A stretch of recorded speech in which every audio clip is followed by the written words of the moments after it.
अल्लाहुम्मा सल्ली अला मुहम्मद व अला आलि मोहम्मद। बिस्मिल्लाहिर्रहमानिर्रहीम।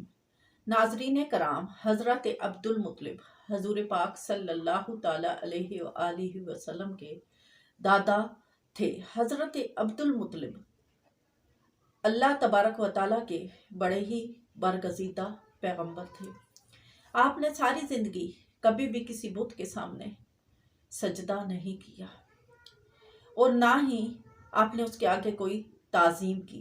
आप हमेशा रब्बुल इज़्ज़त की बारगाह ही में सर झुकाया करते।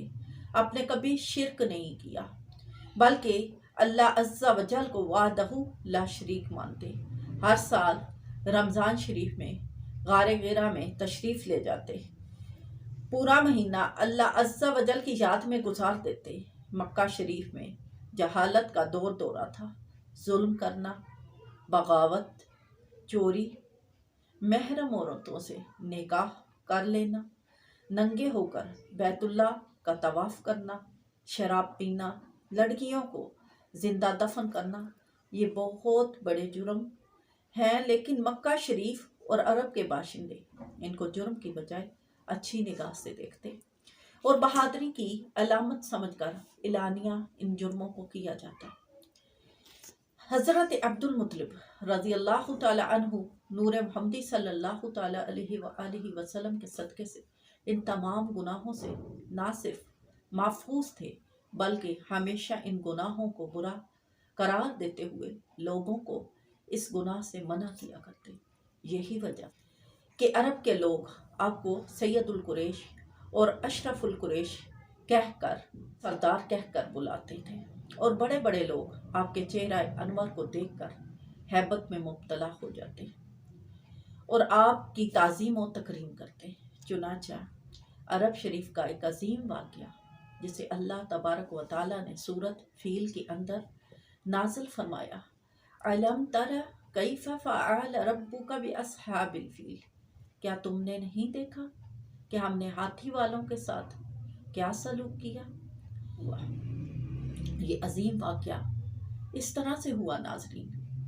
अबरहा बिन सबा, जिसको हबशा के बादशाह ने यमन की तरफ गवर्नर मुकर्रर किया हुआ था, वो हर साल मौसम हज में लोगों को बड़ी शान और शौकत से हज की तैयारी करते हुए देखा। इसने पूछा, ये लोग बड़ी ठाठ से उधर जाते हैं। तो मशीर ने बताया कि सरकार, ये लोग हर साल मक्का शरीफ में बैतुल्लाह शरीफ की हज को करते हैं। मशीर से पूछा, ये बैतुल्लाह किसका बना हुआ है।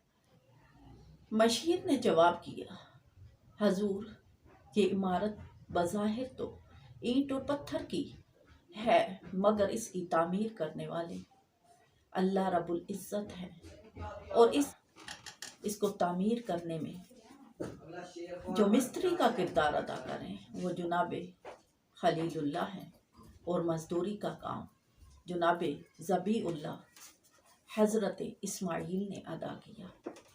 यहाँ के लोग हर साल दुनिया के कोने कोने से काबा शरीफ की ज़ियारत के लिए दूर दराज का सफ़र तय करके आते हैं और इसका तवाफ़ करते हैं और अपनी मुश्किलात और अपनी फरियादें अल्लाह अज़्ज़ा वजल के सामने पेश करते हैं और रब्बे लम यज़ल इनकी दुआओं को कबूल फरमाता है। अबरहा ने सोचा, क्यों ना मैं भी कोई ऐसा ही इबादत खाना बनाऊं ताकि ये लोग अल्लाह के घर को छोड़कर मेरे घर आकर तवाफ़ करें। उसने एक कलीसिया यानी एक गिरजा घर तामीर किया इसी मकसद के लिए कि लोग यहाँ पे आएं और अल्लाह की इबादत को छोड़कर उसके बुत खाना की तवाफ़ करें।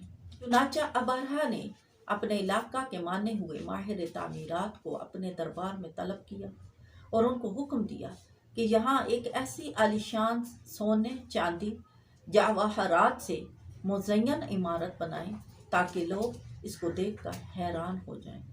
नाज़रीन, तामीर शुरू हो गई। तरह तरह का मटेरियल मंगाया गया और कीमती पत्थर, लाल जवाहरात, सोना, चांदी की ईंटें, गर्ज के जितना हसीन और जमील बना सकते थे उतना ही हसीन और जमील मटीरियल लाया गया और इस गिरजा घर की तामीर पर सर्फ हुआ। जब ये बुत खाना तैयार हुआ नाजरीन, इसके गिर्द दरख्त और पौधे लगवाए गए ताकि जन्नत का मंजर पेश किया जा सके। सब कुछ हुआ नाजरीन, लेकिन इन तमाम खूबियों के बावजूद तामीर में खलील जैसा मिस्त्री न था, ज़बी जैसा मजदूर न था, रब्बे जलील जैसा हाकिम न था। सब कुछ था खलीलुल्लाह अलैहिस्सलाम और इस्माईल अलैहिस्सलाम की दुआएं इसमें शामिल हाल न थी। वो जन्नती पत्थर जो हिजर अस्वद काबा की तामीर के लिए बुलवाया गया वो इसमें न था, और उसके साथ साथ हज़रत खलील की वो दुआएं कि इस शहर को अमन का शहर बनाया जाए, वो इन दुआओं में वो इनके साथ शामिल न थी। बहरहाल जब गिरजाघर तामीर हो गया, इसकी चार दीवारी पर कीमती पर्दे लटकाए गए, इसके खुलने और बंद होने के औकात मुकर्रर किए गए। इस गिरजाघर में हज़रत ईसा अलैहिस्सलाम की कद आवर तस्वीर को बुत बनाकर रखा गया। लोगों को आने की दावत दी कि यहाँ आकर उसी तरह तवाफ़ करें जैसे अल्लाह के घर का तवाफ़ करते हैं, और जिस तरह कोहे सफ़ा और मरवा के चक्कर लगाते हैं और सही करते हैं, तो इसकी भी तरगीब दिलाई गई। फिर अबरहा ने अपना एक कासद हबशा के बादशाह नजाशी को भेजा कि हजूर, मैंने आपका नाम रोशन करने के लिए एक गिरजा घर बनवाया है। जब ये खबर मक्का शरीफ पहुंची तो मक्का वालों को बड़ा दुख पहुंचा कि अबरहा को ऐसा नहीं करना चाहिए था, और उन्हें अबरहा पर शदीद गुस्सा आया और अफसोस भी हुआ कि इस बदबख्त अबरहा ने ये क्या किया। मक्का शरीफ में कबीला बनी कनाना आबाद था। इसका एक फर्द जिसका नाम ज़ुहैर बिन कनानी था, उसने जब ये खबर सुनी तो आपे से बाहर हो गया। काबा शरीफ के गलाफ को पकड़कर उसने कसम खाई कि अल्लाह अज़्ज़ा वजल, मैं उस वक्त तक सुकून से नहीं बैठूंगा जब तक इस गिरजा घर में पखाना न कर लूँ और इस गिरजा घर को गंदा न कर दूँ। उसने ये इरादा करके जनाब अब्दुल मुत्तलिब के पास जाकर इरादा जाहिर किया और उनसे इजाज़त तलब की कि जनाब अब्दुल मुत्तलिब, मुझे इजाज़त भी दीजिए और मेरे लिए दुआ भी कीजिए कि अल्लाह मुझे मेरे मिशन में कामयाबी अता फरमाए। जनाब अब्दुल मुत्तलिब ने उसे इजाज़त दी और ज़ुबैर बिन बदर चल पड़ा। सीधा यमन में इस मकाम पर पहुंचा जहां ईसाइयों का वो गिरजा घर था। इसने वहां पहुंचकर ऐसी इबादत शुरू की कि लोग देखकर हैरान हो गए। ये वो इसलिए कर रहा था कि लोगों का एतमाद उस पर बहाल हो जाए। बहरहाल उन लोगों ने इससे पूछा कि तुम्हारा नाम क्या है, तो इसने बताया कि मेरा नाम ज़ुहैर है, मुझे यहाँ इबादत करके बड़ा ही लुत्फ़ आया है और मैं ये चाहता हूँ कि यहाँ के मुहाफ़िज़ों में मेरा भी नाम हो। वो लोग इसकी इबादत से मुतासर होकर कहने लगे, ठीक है, आज से तुम भी इसके मुहाफ़िज़ों में शामिल हो। लिहाजा ज़ुहैर बिन कनाना वहाँ के मुहाफ़िज़ों में शामिल हो गया और इबादत का चक्कर लोगों को देना शुरू हो गया। जब उन लोगों का नाज़रीन इस पर एतमाद बहाल हो गया तो इसने एक रात मौका पाकर पाखाना करके जगह जगह उसको लगा दिया और लेप कर दिया और उस इबादत गाह को गंदा करके मक्का वापस आ गया। जब सुबह वो लोग वहाँ पहुँचे अपने गिरजा घर में तो उन्होंने देखा कि उनका गिरजा घर नापाक हो चुका है और बदबू आ रही है। इस पर उन्होंने फौरन ये खबर अबरहा को दी। अबरहा सख्त तैश में आया और गुस्से से चिल्ला उठा कि मैं अरबियों के काबा की ईंट से ईंट बजा दूंगा, और इसी मकसद के लिए उसने नजाशी को भी खत लिखा और उसे बताया कि इन्होंने हमारे गिरजा घर को गंदा कर दिया। नजाशी भी शदीद तैश में आया और उसने अबरहा को हुक्म दिया कि वो फौज लेकर इनके साथ मुकाबला करें और हम भी अपने फौजी दस्ते उसकी तरफ रवाना कर देंगे। अबरहा को जब नजाशी का ये पैगाम मिला तो उसने काबा शरीफ को गिराने के लिए एक बहुत बड़ा लश्कर तैयार किया। 3 लाख सवार और प्यादे 4000 हाथी नशीन सिपाही और सबसे बड़ा जंगी और मशहूर हाथी महमूद भी। इधर अबरहा अपने फौजी नौजवानों को यह खिताब कर रहा था नाजरीन कि हमने कैसे काबा को गिराना है। उधर मेरा अल्लाह अस्सा वजल अपनी मखलूक में सबसे नन्हे परिंदे, छोटी छोटी सी चिड़िया जिनको अबाबील कहते हैं, जंगी हिकमत अमली के लिए तैयार फरमा रहा था। उसका ये तैयार करना इसलिए था कि दुनिया वालों को पता चल जाए कि ये किसी आम हस्ती का घर नहीं है, ये अल्लाह का घर है। और हाथियों, घोड़ों, तीरों, तलवारों, नेज़ों, बर्छों की ताकत से ज्यादा अल्लाह अज़्ज़ा वजल की ताकत है, जो उसने इस नन्ही मखलूक के पंजों में अपनी हिकमत से ताकत दी है।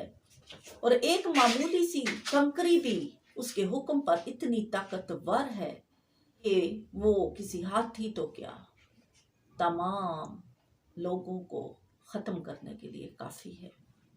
और आज रब्बिल अम यज़ल मखलूक को बताना चाहता है कि जिस काबा को अल्लाह अज़्ज़ा वजल ने अपने हुक्म से तामीर करवाया और वो खुद उसका हामी और नासिर है, उसको दुनिया की कोई ताकत ख़त्म नहीं कर सकी। चुनाचा अबरहा अपने लश्कर को लेकर नाज़रीन के करीब पहुंचा तो इसकी नज़र जब काबा शरीफ पर पड़ी तो काबा शरीफ की हैबत से इसका दिल लर्ज़ गया। इसने सोचा, मैंने बड़े बड़े गिरजा घर देखे, लेकिन ऐसी दहशत, ऐसा लर्जा, ऐसा खौफ तो मुझे कहीं भी नहीं आया। यकीनन ये वाकई बहुत बड़ी इबादत गाह है। वो इस लर्जे की हालत में वापस आया और दिल में सोचा कि अगर मक्का के सरदारों ने मेरे हाथ पैर पकड़े, मेरे सामने आजिज़ी और इनकसारी की, तो मैं काबा को हरगिज़ ना छेड़ूंगा। इसने एक जर्नेल जिसका नाम असवद बिन हबशी था, इसको हुक्म दिया कि जाओ काबा वालों को थोड़ा सा हिलाओ और उनके साथ छेड़छाड़ करो ताकि वो लोग गुस्से में आए और मेरे साथ आकर बात करें। उस जर्नेल ने और तो क्या करना था, वो गया और मक्का के लोगों के ऊंट और बकरियां पकड़ कर ले आया, जिसमें 200 ऊंट जुनाबे अब्दुल मुतलिब के भी थे और बाकी दूसरे मक्के वालों के थे। चुनाचा मक्का शरीफ आकर इसने मक्का वालों से पूछा कि तुम्हारा सरदार कौन है। इस पर मक्का वालों ने उसे बताया कि हमारे सरदार जुनाबे अब्दुल मुतलिब हैं। वो अब्दुल मुतलिब के पास गया और कहने लगा कि आपके ऊंट और बकरियां हमने अपनी कैद में ले ली हैं। वो हजरत अब्दुल मुतलिब के सामने गया तो उसके ऊपर एक खौफ और लर्जा सा तारी हुआ और एक हैबत सी तारी हो गई। इसलिए उसने फौरन ही अपना सर झुकाया और बाअदब लिहाज से कहने लगा कि आप आइए, मैं आपको अपने सरदार के पास लेके जाता हूँ, आप उससे बात कीजिए। आपने कुरैशियों से मशवरा करके अपने बेटे हारिस को साथ लिया और अबरहा को मिलने के लिए हनाता के साथ चल पड़े। जब अब्दुल मुतलिब वहां पे पहुंचे जहां पे अबरहा ने क़याम किया हुआ था, उस मुहाफिज ने फौरन अपने सरदार को आपके हुस्न जमाल और आपकी शराफत और सखावत के बारे में मुनब्बा किया और उन्हें अपनी हैबत के बारे में और अपने लर्ज़े के बारे में बताया। अबरहा खुद बड़े तख्त पर बैठ गया और ख़ास वज़रा और सफ़ीरों को कुर्सी पर बिठा दिया और कहा कि जब वो कुरैशी सरदार मेरे सामने आए तो ख़बरदार कोई इसका इस्तकबाल ना करे। नाजरीन, हज़रत अब्दुल मुतलिब जो ही अबरहा के सामने तशरीफ़ लाए तो अबरहा देख कर लरज़ गया और उसके दिल में एक खौफ सा जाग उठा और उसके कदम फौरन अपनी कुर्सी से उखड़े और वो सीधा इस्तकबाल करने के लिए जुनाबे अब्दुल मुतलिब की तरफ बढ़ा। उसे देखकर उसके सफ़ीर और वज़ीर भी जुनाबे अब्दुल मुतलिब के इस्तकबाल के लिए खड़े हो गए। उन्होंने बड़ी गर्मजोशी से जुनाबे अब्दुल मुतलिब का इस्तकबाल किया और अबरहा ने जुनाबे अब्दुल मुतलिब को अपने साथ तख्त पर बिठाया اور پوچھا کہ سرکار آنے کی وجہ بتائیے۔ اس پر جناب عبد المطلب نے کہا کہ تمہارے ایک شخص نے ہماری بکریوں اور اونٹوں کو اپنے قبضے میں کر لیا ہے، میں انہیں چھڑانے کے لیے آیا ہوں، لہٰذا میرے اونٹ مجھے واپس کر دیجیے۔ یہ سن کر ابرہہ بڑا حیران ہوا اور کہنے لگا کہ میں تو آپ کے کعبہ کو گرانے کی غرض سے آیا ہوں اور آپ اپنے اونٹوں کا سوال کرتے ہیں۔ یہ طعنہ سن کے عبد المطلب بولے متانت سے کہ ناواقف ہو تم قوم عرب کی اس دیانت سے، صداقت ہے یہی کہ اپنی شے کا ذکر کرتا ہوں کہ میرا مال ہے اونٹ، اس لیے میں فکر کرتا ہوں، میرا مال ہے اونٹ اس لیے میں فکر کرتا ہوں، کرے گا فکر اپنے گھر کی جو اس گھر کا مالک ہے، جو اس گھر کا مالک ہے وہ بحر و بر کا مالک ہے۔ یہ سن کر ابرہہ چپ ہو گیا، سب اونٹ دلوائے، یہاں سے اٹھ کر عبد المطلب چپ چاپ گھر آئے۔ ناظرین، جب عبد المطلب نے اس کے سامنے اونٹوں کا مطالبہ کیا تو وہ حیران ہوا اور اس نے کہا کہ میں تو آپ کے کعبہ کو گرانے کا ارادہ لے کے بیٹھا ہوں۔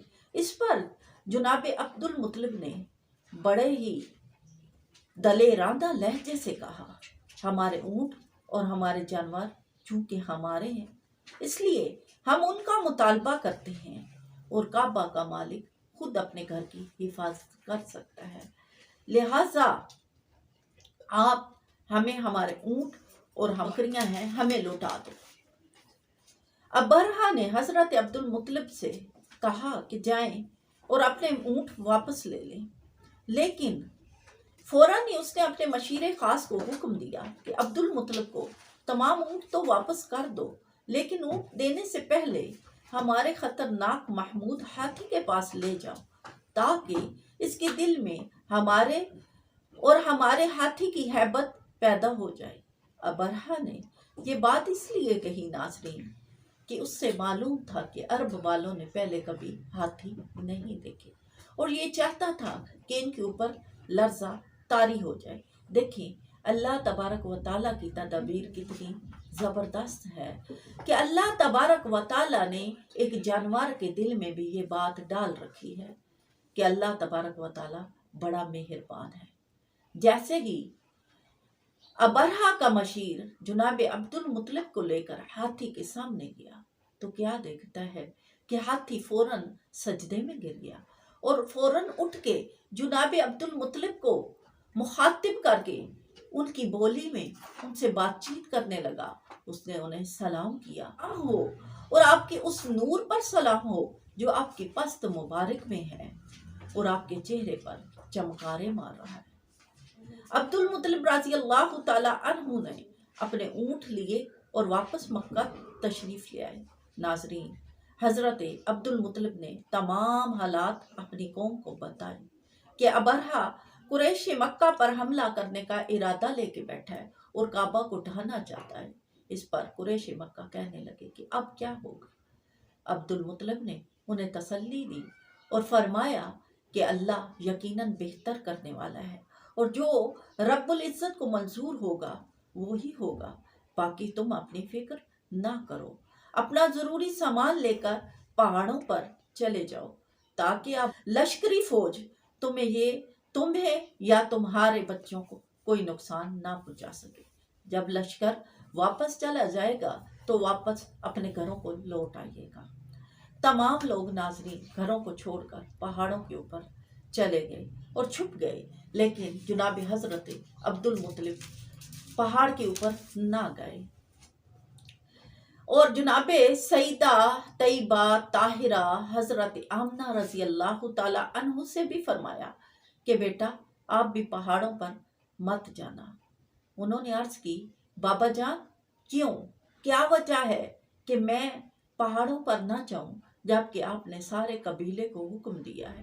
اس پر جناب عبد المطلب نے کہا بیٹا ہم کعبہ شریف کی طرف جائیں گے میرے ساتھ۔ عرض کی کیوں بابا جان؟ فرمایا بیٹا میں وہاں دعا کروں گا اور میری ہر دعا پر تم آمین کرتی جانا۔ تمہیں نہیں معلوم کہ رب العزت تمہاری آمین کی کتنی بڑی لاج رکھنے والا ہے۔ کیوں ناظرین؟ اس لیے کہ یہ بی بی آمنہ جناب مصطفیٰ صلی اللہ تعالی علیہ وآلہ وسلم کی والدہ محترمہ ہے۔ اس طرح جناب آمنہ حضرت عبد المطلب کے ساتھ بیت اللہ شریف آئیں۔ انہوں نے کعبہ میں جا کر اللہ عز و جل کے سامنے دعائیں مانگی اور اللہ عز و جل کے سامنے سارا حال رکھا، اور کعبہ کو پکڑ کر سر جھکا کر غلاف کعبہ کے سامنے سسک سسک کے رو پڑے اور اللہ عز و جل کی بارگاہ بے نیاز میں یوں عرض کیا: اے اللہ عز و جل، ان ظالموں کو دفع کرنے میں مجھے تیرے سوا کسی سے امید نہیں۔ اے رب کائنات، ہر آدمی اپنے گھر کی دشمنوں سے حفاظت فرماتا ہے۔ اے اللہ عز و جل، تو بھی اپنے گھر کو دشمنوں سے بچا اور اپنے گھر کی حفاظت فرما۔ اے اللہ عز و جل، اے مالک خالق عز و جل، دیکھنا کہیں ایسا نہ ہو ان صلیب اور عداوت اور سرکشی والوں کی قوت تیری قوت پہ غالب آ جائے۔ ناظرین، یہ کیسا ہو سکتا ہے؟ پیغمبر خدا دعا کریں، جناب محمد رسول اللہ صلی اللہ تعالی علیہ وآلہ وسلم کو پیدا کرنے والی بطن حضرت آمنہ آمین کہیں اور اللہ عز و جل کی رحمت کو جوش نہ آئے۔ اللہ عز و جل کی رحمت فوراً جوش میں آئی ناظرین، اور اللہ عز و جل نے فوراً سے اپنی فوج کو حکم کیا جو اس نے ابابیل کی صورت تیار کر رکھی تھی۔ جیسے ہی بارگاہ رب العزت میں دعائیں مانگنے کے بعد عبد المطلب ایک پہاڑ پر تشریف لے گئے اور اس پر چڑھ کر بیت اللہ شریف کا نظارہ کرنے لگے، تو انہوں نے دیکھا کہ اللہ کی فوج کیسے اللہ عز و جل نے تیار کی۔ ناظرین، جب لشکر چلنے لگا تو ابرہہ نے اپنے خاص مشیر سے کہا کہ سب سے آگے جنگی ہاتھی محمود کو لگاؤ، پھر دوسرے ہاتھیوں کو جو تعداد میں 20 تھے، پھر پیدل چلنے والے، پھر گھوڑ سوار، تاکہ محمود ہاتھی اپنی بھرپور طاقت اور قوت سے کعبہ شریف کو ٹکر مارے اور دوسرے ہاتھی بھی پھر اس کا مل کر مقابلہ کریں اور پوری طاقت سے مظاہرہ کرتے ہوئے کعبہ شریف کو گرا دیں۔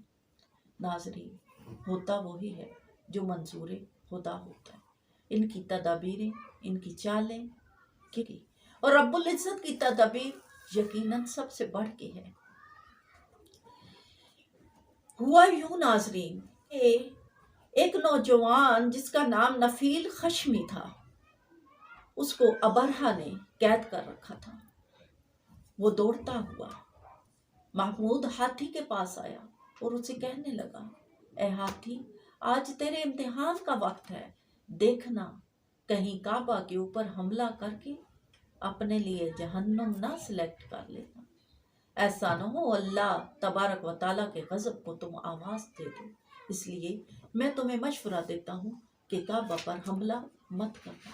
ناظرین، کتنے معصوم ہیں یہ جانور جنہیں اللہ نے اشرف المخلوقات نہیں بنایا، عقل نہیں دی، لیکن اللہ کے حکم کو پہچانتے ہیں۔ اور کتنے بد نصیب ہیں ہم انسان کہ اللہ نے ہمیں اشرف المخلوقات بنایا، ہمیں عقل سلیم عطا فرمایا، لیکن اللہ کے حکم کے ساتھ ہم ٹکر لے جاتے ہیں۔ ناظرین، جیسے ہی اس ہاتھی کو اٹھانے والا جو اس کا مالک تھا اس کے قریب آیا اور اس نے اسے اشارہ کیا، تو کیا دیکھتا ہے کہ ہاتھی اٹھ نہیں رہا۔ وہ اس کو مارتا ہے لیکن ہاتھی مار برداشت کر رہا ہے۔ جیسے ہی وہ ہاتھی کا اشارہ دوسری طرف کرتا ہے جو رستہ کعبہ کو نہیں جاتا، تو ہاتھی فوراً کھڑا ہو جاتا ہے، اور جیسے ہی وہ اس کا رخ دوبارہ کعبہ کی طرف موڑتا ہے، ہاتھی بیٹھ جاتا ہے۔ ناظرین، اس شخص نے ہاتھی کو بہت مارا اور اتنا مارا کہ ہاتھی لہو لہان کر دیا گیا، لیکن وہ ہے کہ کعبہ کی طرف قدم نہیں بڑھاتا۔ سبحان اللہ، اللہ ہمیں بھی اپنے گھر کی حفاظت کرنے والا ایسا جذبہ عطا فرمائے۔ ناظرین، انسان سیکھے تو جانوروں سے بھی عقل حاصل کر سکتا ہے۔ ابرہہ یہ سارا منظر اپنے خیمے سے دیکھ رہا تھا۔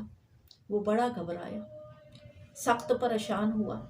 ابرہہ نے حکم دیا کہ یہ ہاتھی اگر نہیں چلتا تو دوسرے ہاتھیوں کو لو اور کعبہ پر حملہ کر دو۔ جیسے ہی قریب پہنچے، اللہ عز و جل نے حکم فرمایا۔ جبرائیل نے فوراً عرض کی، ناظرین جی اللہ عز و جل غلام حاضر ہے۔ اللہ عز و جل نے کہا، دیکھ یہ ہاتھی والے کس ارادے سے میرے گھر کی طرف جا رہے ہیں۔ جبرائیل عرض کر رہے ہیں، ناظرین اللہ عز و جل تو حکم فرما، میں اپنی طاقت کا مظاہرہ کروں۔ ناظرین قربان جاؤں اللہ عز و جل کی رحمت پہ، قربان جاؤں اللہ عز و جل کی طاقت پہ۔ اللہ عز و جل کیا فرما رہے ہیں؟ ناظرین اللہ عز و جل جبرائیل سے کہتے ہیں، اے جبرائیل امین، اگر میں نے تجھے بھیجا تو لوگوں کو کیسے میری طاقت کا اندازہ ہوگا؟ نہیں، میں اپنی ننھی مخلوق کو بھیجوں گا تاکہ لوگوں پہ تاریخ رقم ہو سکے کہ سب سے بڑی طاقت تو اللہ عز و جل کی ہے، اور اس کے گھر کو کوئی میلی نظر سے دیکھ نہیں سکتا، کیونکہ اس گھر کا محافظ خود اللہ عز و جل ہے۔ ناظرین وہ چھوٹے چھوٹے پرندے تین تین کنکریاں سنبھال کر، جو ایک ایک کنکری انہوں نے منہ میں اور دو پنجوں میں رکھی ہوئی ہے، یہ کنکریاں مسحور کی دال کے برابر ہیں۔ یہ تین کنکریاں ایسے بم ہیں جو اس قوم پہ برسائے جانے والے ہیں، لے کر اللہ کے حکم سے کعبہ کے پاس آتے ہیں۔ اور کیا کرتے ہیں ناظرین؟ سب سے پہلے کعبہ کے گرد طواف کرتے ہیں۔ قربان جاؤں ان پرندوں کی اس عظمت پہ کہ انہیں بھی معلوم ہے کہ رب العزت کے گھر کی عظمت کیا ہے۔ کتنا خوش نصیب ہے وہ پرندہ جسے اللہ نے اپنے گھر کو بچانے کی ڈیوٹی دی۔ اور وہ پرندے کعبہ کا طواف کرتے ہیں اور پھر بڑھتے ہیں ہاتھیوں کی فوج کی طرف۔ ناظرین خبردار رہا کریں، اللہ تبارک و تعالیٰ سے ہر وقت اس کے غضب سے پناہ مانگا کریں۔ اللہ پاک نے یہ ننھی فوج جب ابرہہ کے لشکر کے قریب بھیجی، ناظرین خدا کی قدرت دیکھیں کہ وہ ننھے پرندے جب کنکری پھینکتے ہیں تو اللہ تبارک و تعالیٰ کے حکم سے ہر کنکری کے اوپر اس کو لگنے والے کا نام لکھا ہے، اور جس کو اس نے جا کے لگنا ہے وہ کنکری اسی کے پاس جا رہی ہے۔ کنکری جس کی لمبائی چوڑائی صرف ایک مسور کا دانہ ہے، وہ جس کو لگ رہی ہے، اس کے بدن کو چیرتی ہوئی، اس ہاتھی کو چیرتی ہوئی، زمین کے اندر سوراخ کرتی ہوئی تخت سرا تک چلی جاتی ہے۔ یہ پتھر زمین کے نہیں تھے ناظرین، بلکہ یہ معمولی پتھر جو پرندے اپنی چونچوں میں لے کے آئے تھے، یہ جہنم سے بھیجے گئے تھے، اور یہ جہنم سے اٹھا کے لائے تھے۔ جب ابابیل پرندوں نے ابرہہ کے لشکر پر حملہ کیا تو ان کے ہوش و حواس ختم ہو گئے۔ دیکھتے ہی دیکھتے ناظرین ابرہہ کا تمام لشکر تباہ و برباد ہو گیا، اور کچھ وہاں سے بھاگنے پر مجبور ہو گیا، اور یہ خود بھاگتا ہوا فوراً نجاشی دربار کے سامنے آ گیا اور کہنے لگا کہ مجھے بچاؤ۔ اللہ عز و جل کے گھر کو ختم کرنے والا آج اپنے آپ کو بچانے کے لیے پھر رہا ہے، اور اپنے آپ کو بچانے کے لیے، اپنی بربادی سے بچنے کے لیے بھاگتا پھر رہا ہے۔ اور وہ ننھی چڑیا اس کے پیچھے پتھر لیے جس پر اس کا نام لکھا ہے، اس کے پیچھے ناظرین اسی طرح آ رہی ہے۔ جیسے یہ نجاشی کے پاس پہنچتا ہے اور اسے بتاتا ہے کہ اس طرح سے ہمارا حال ہوا، نجاشی اسے تانا دیتے ہوئے کہتا ہے، تم تو ننھے پرندوں سے ہی ڈر کے بھاگ کے آ گئے۔ کہتا ہے نہیں، وہ پرندے کو